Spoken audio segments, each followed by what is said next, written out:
My name is Otto, and I am a serial failure. So, most of you people probably think that failure is something bad and something to be avoided at all costs.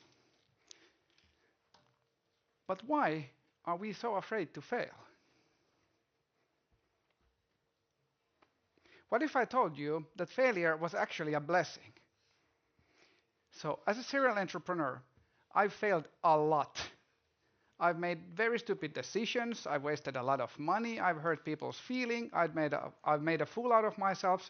I've done it all. You name it, I've done it all. What I found funny is that in my native tongue, Finnish, the word for entrepreneur is yrittäjä. That means pretty much attempter. Oh, look at that poor little one attempting something there. Oh, it's so sweet. And if you look from Merriam-Webster dictionary, what's the definition for attempting? They give an example there. And that example is somebody attempting suicide. And I think that's a great representation and example of what entrepreneurship really is. So today I want to share with you a couple of lessons that I hope that somebody would have told me earlier in my career. So buckle up, here we go. So the first thing, earlier in my career, I did all kinds of things and I was trying to avoid risk at all costs. And I think that I did okay. I was able to manage and people would say that I was successful. But then one day, I was in a situation where everything started to go bad. I started failing a lot. It was when I had just started working on my third startup company, and suddenly everything that used to go well suddenly was failing. And I got into a panic. I was really afraid, like, oh my God, what's happening here? I'm failing all the time. What's wrong with me? And being an analytical person, of course, I wanted to get to the bottom of it.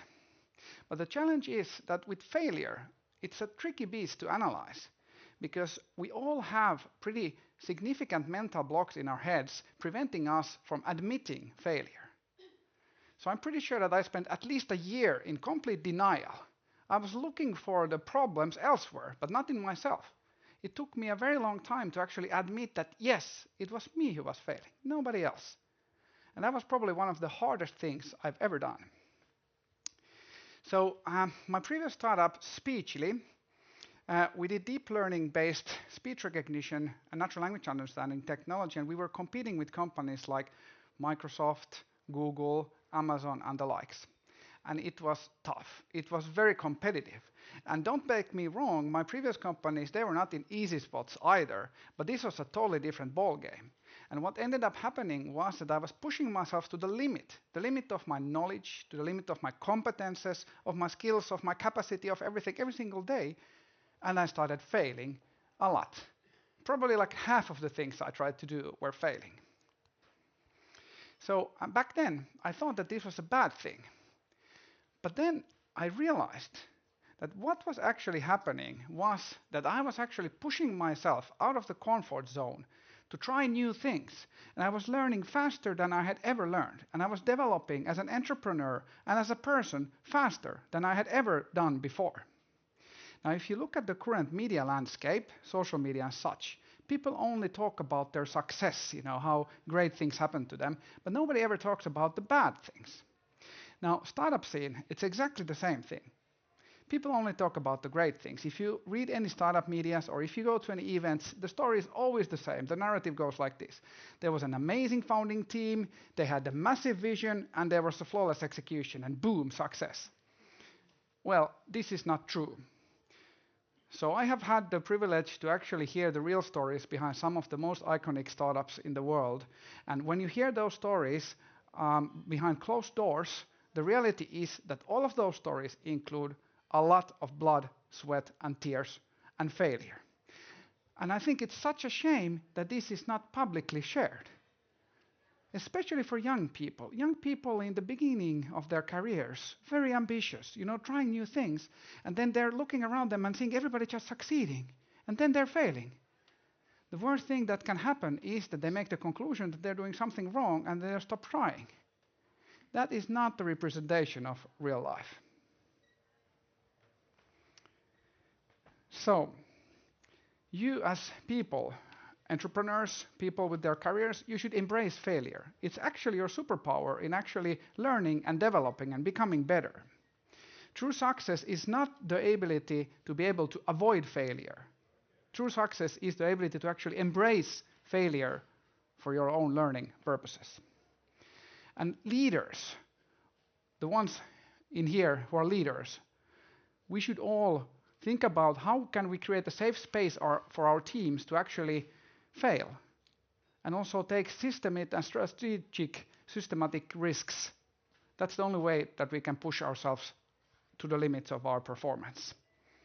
And we should also celebrate failure. Failure is something to celebrate.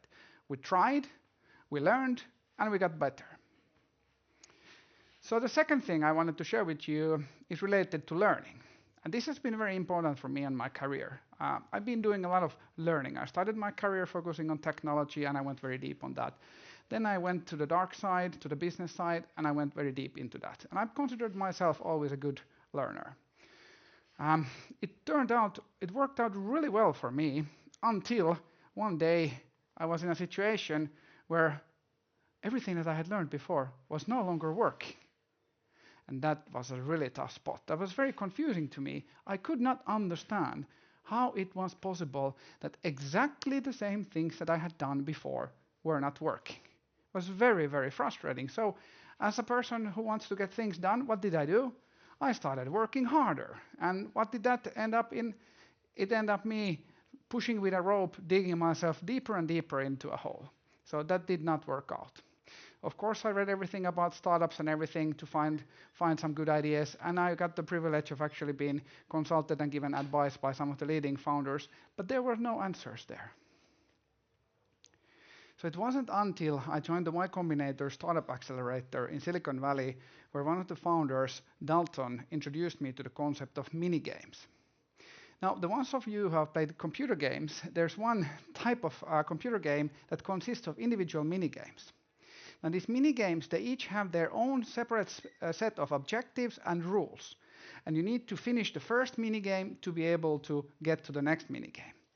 And when you get to the next mini game, the rules are totally different, the objectives are totally different, and it's possible that exactly the same strategies that made you successful in minigame number 1 might be very bad or even hurtful in minigame number 2.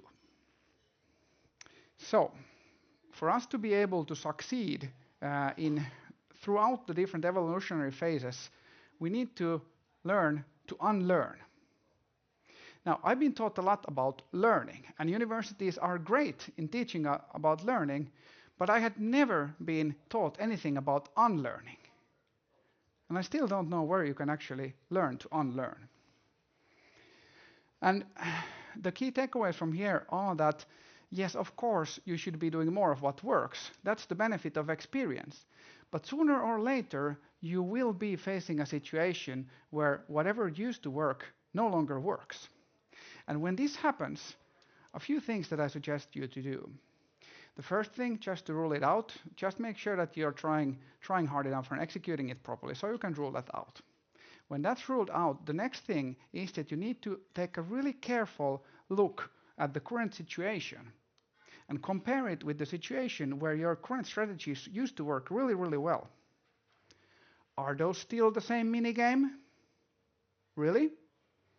So in your current minigame, what are really the objectives that you're focusing on, and what are the different rules? And it's also very important for us to be ready as people, as human beings, to unlearn things, meaning that we need to keep evolving every day. We need to keep learning new things, and we need to also forget about some things that we've learned in the past. We as human beings, we are never ready. Now, the third topic I wanted to share with you today was related to intellectual honesty and humbleness. So, driven individuals like myself, we love winning. And it's a great asset for us. It helps us move mountains. But sometimes it can also be our biggest downfall. So sometimes it can actually become a mental blocker, making us obsessed with optimizing a certain objective. And sometimes what happens is that we become blind. We are just obsessively trying to optimize certain thing, whatever we think is the goal, so that we fail to realize what is really happening around us. And we fail to realize what can we learn from the current situation. And we fail to realize what do we need to do to win in the long term. So at Speechly, I was extremely obsessed with selling the first iteration of our product. And I was so obsessed about selling it that I was literally, well, not literally, almost literally pushing it down the throat of our customers. And I was a decent sales guy, so I was able to get it sold, which was great. So I was able to get us on the track you're supposed to get on a startup. So startups love to see monthly recurring revenue. So we were able to get into this nice looking monthly recurring revenue chart, which in startup land is the holy grail of what proves that you have product market fit. So somebody actually is willing to pay for your product. So we thought that, yes, we have product market fit. So as responsible startup entrepreneurs, what did we do? We raised funding, we started growing the team, we started scaling the company. The thing was that even though we had gotten the monthly recurring revenue numbers up, nobody was really using our product. They weren't really actually getting any value out of the product, but they loved our vision. They had not bought the product, they had bought our vision, they had bought our dream, but nobody used the product. And I was not able to see that. So you can already probably guess what happened in this story. Well, long story short, we wasted a lot of money and we had to pivot. So why did this happen? It happened because I was not intellectually honest to myself. Because I had all the data in front of me. It was not like I didn't have visibility on whether our users actually used the product or whether they got the value out of it. No, I had all of the data, but I was unwilling to see it because I was so obsessed in optimizing this vanity metric of monthly recurring revenue. I was blinded by my ego and the success of optimizing this one vanity metric out there. And it wasn't actually until I was able to unlearn pretty much everything I had learned about talking to customers and selling a product and starting from totally scratch, starting to listen, understanding what problems do customers have and how can I actually help them. Only then was I able to find a proper direction for the company. So a couple of key takeaways from here. First of all, don't get fooled by all of the buzz and the vanity signals around you. Especially if things go well, what will happen is that you will be surrounded by lots of yes men and yes women.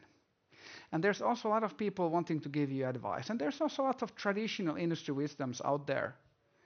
Forget about all that. Ignore all of that. And secondly, don't outsource your thinking to anybody else. There is no single manager or executive or board member or advisor or any other fancy title that would know your situation, your business, your career better than you. This was a concept that was recently popularized by an essay written by Paul Graham, who is the founder of Y Combinator, called Founder Mode. In that one, he describes the leadership mode of Brian Chesky, who is the founder of Airbnb. And it's a really good read. I really recommend you to read that one. Also, what is very important is to remember being humble and intellectually honest and candid. You will be facing difficult conversations and difficult situations, and the only way to overcome those ones is to actually trying to cope with them. You know, the difficult things, they won't go away if you try to ignore them. But if you candidly talk to your peers about them and being humbly, openly discussing them and being transparent, that's how you can get through very difficult topics.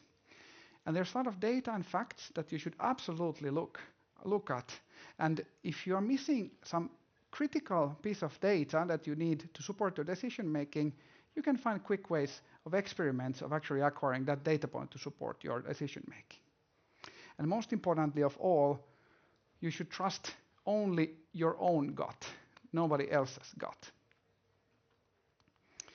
So, if I were to have a time machine and I could go back in time and tell the younger version of myself some tips, those would be, first of all, embrace failure. Fail hard, fail fast. If you are not failing, you are not trying hard enough. Second of all, learn to unlearn. Keep evolving. Don't get stuck in local optimals. 3. Be humble, curious, and intellectually open. Talk to people. Be very candid. You will be able to overcome difficult things by being honest. And fourth one, go all in on Bitcoin. Okay. So thank you, everybody. And I hope you have the chance to leverage some of these learnings. And I wish all of you fail a lot.